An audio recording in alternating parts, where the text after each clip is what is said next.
నమస్తే. ఈ వీడియో అక్షయ తృతీయ యొక్క ఇంపార్టెన్స్ గురించి, అక్షయ తృతీయ రోజున ఏమి చేయాలనే విషయం గురించి మనం చర్చించుకుందాం.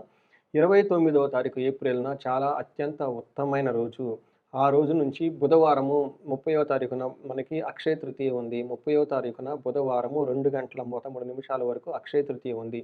ఈరోజు సంవత్సరానికి ఒకసారి వచ్చే అత్యంత ఉత్తమమైన రోజు అనుకోవాలి. ఎవరైతే ధనలాభం కలగాలి, లక్ష్మీ కటాక్షం మీకు కావాలి, ధన ప్రవాహం మీ దగ్గర ఉండాలి, మీ ఇల్లంతా ఐశ్వర్యవంతంగా ఉండాలి అని కోరుకుంటారో, ఈ రోజున అత్యంత ముఖ్యంగా పరిగణించటం చాలా చాలా ముఖ్యమైన అంశం. ఈ ఈ అక్షయ తృతీయకి మనకి బంగారానికి ఎంతో సంబంధం ఉంటుంది.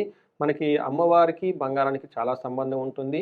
అమ్ అదేవిధంగా విష్ణుమూర్తికి బంగారానికి కూడా చాలా సంబంధం ఉంటుంది. హిరణ్య గర్భో భూగర్భో అని చెప్పేసి మనకి విష్ణు సహస్రనామాల్లో విష్ణుమూర్తి గురించి చెప్తూ ఉంటారు. అంటే విష్ణుమూర్తి యొక్క కడుపులో బంగారం ఉంటుంది. ఇలాంటి బంగారం లాంటి కడుపు అని మనకి విష్ణుమూర్తిని మనం వర్ణిస్తూ ఉంటాం. ఈ ప్రకారంగా చూసుకుంటే విష్ణుమూర్తికి బంగారానికి ఎంతో సంబంధం ఉంది. విష్ణుమూర్తి అలంకారాలన్నీ కూడాను బంగారంతోనే చేస్తూ ఉంటారు.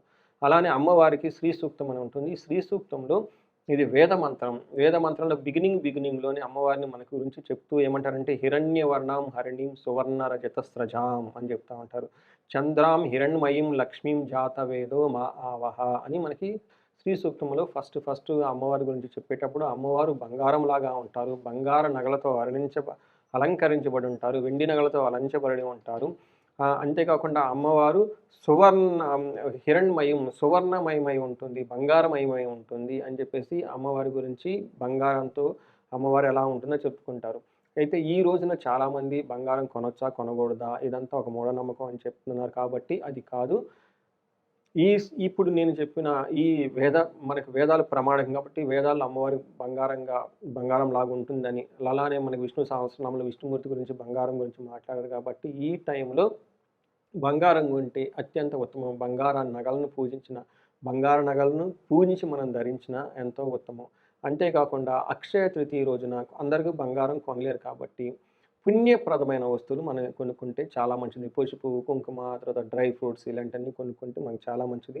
అంతేకాకుండా ఈ రోజున సర్వార్థ సిద్ధి యోగం కూడా ఉంటుంది. ఈ పేరులోనే ఉందండి. అందరూ గుర్తుపెట్టుకోండి. సర్వ అర్థ సిద్ధి యోగము.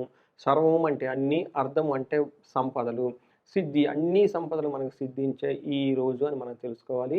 ఈ రోజున మనం ఏది చేసినా కంటిన్యూస్‌గా మనతో పాటు ఎదుగుతూ ఉంటుంది. అందుకని క్షయం అంటే తరిగిపోవటం. అక్షయం అంటే తరిగిపోకుండా మన దగ్గర ఉంటుంది కాబట్టి, మనం చేసేది ఏది చేసినా గానీ పర్మనెంట్‌గా ఉంటుంది కాబట్టి, ఈ రోజున బంగారం కొనుక్కోవటం, పుణ్య వస్తువులు కొనుక్కోవటము, దానాలు చేయటము, ధర్మాలు చేయటం, పర్టిక్యులర్‌గా ఉదక దానం, నీటిని గనక దానం చేయటము, డ్రై ఫ్రూట్స్‌ని దానం చేయటం, ఇలా మంచివి ఏది చేసినా గానీ నిరంతరం మనతో పాటు ఉంటుంది అని చెప్పుకోవాలి. చాలామంది మనకి చేయగలిగితే విష్ణు సహస్రనామం చదవటము, శ్రీ సూక్తం చదవటము, కనకధార చదవటము చదువుతుంటే చాలా మంచిది. ఇప్పటిదాకా చాలా ఆర్థికంగా ఇబ్బందులు పడున్నాము. ఏదైనా ఒక మంత్రం చెప్పండి, లేదంటే ఏదైనా మాకు స్తోత్రం చెప్పండి, ఏదైనా గనక మాకు చెప్పండి అంటే, ఆ రోజున గనక మీరు తలస్నానం చేసి శుభ్రంగా ఇష్టదేవతని, కులదేవతని తలుచుకొని కనకధారను చదవటం స్టార్ట్ చేయండి. లేదంటే శ్రీ సూక్తాన్ని చదవటం స్టార్ట్ చేయండి. చాలామంది అడుగుతుంటారండి మాకు పలకదని. కానీ చక్కగా ఈ రోజుల్లో యూట్యూబ్‌లో చాలా ఆథెంటిక్‌గా చక్కగా చేసి పలకటం కూడా నేర్పించే వీడియోలు ఉన్నాయి కాబట్టి వాటిని ఫాలో అయ్యి కొంతకాలం ఒక వారం, 10 రోజులు ఆ తర్వాత మీరు నిరంతరం భక్తిగా గనక చేస్తూ ఉంటే అమ్మవారి యొక్క కృపా కటాక్షం మీకు చాలా ఈజీగా సిద్ధిస్తుంది. ఎందుకంటే ఆ రోజున బుధవారం రోహిణీ నక్షత్రం ఉంది. రోహిణీ నక్షత్రం స్థిర నక్షత్రము. ఆ నక్షత్రంలో ఏది చేసినా స్థిరంగా ఉంటుంది అనే ఉద్దేశంతో చక్కగా ముందుగానే అన్నీ ప్లాన్ చేసుకొని ఒకరోజు ముందుగానే ఆ రోజున సద్వినియోగం చేసుకోవాలని చెప్పేసి నేను కోరుకుంటున్నాను. అంతేకాకుండా అష్టైశ్వర్యాలు మీకు కలగాలని, భోగభాగ్యాలు కూడా మీకు కలగాలని ఈ అక్షయ తృతీయ రోజున మీరు సంకల్పం చేసి స్టార్ట్ చేసిన ప్రతి పని మీకు విజయవంతంగా అయ్యి మీకు చక్కగా శోభాయమానంగా ఉండాలని చెప్పేసి కోరుకుంటున్నాను. ధన్యవాదములు.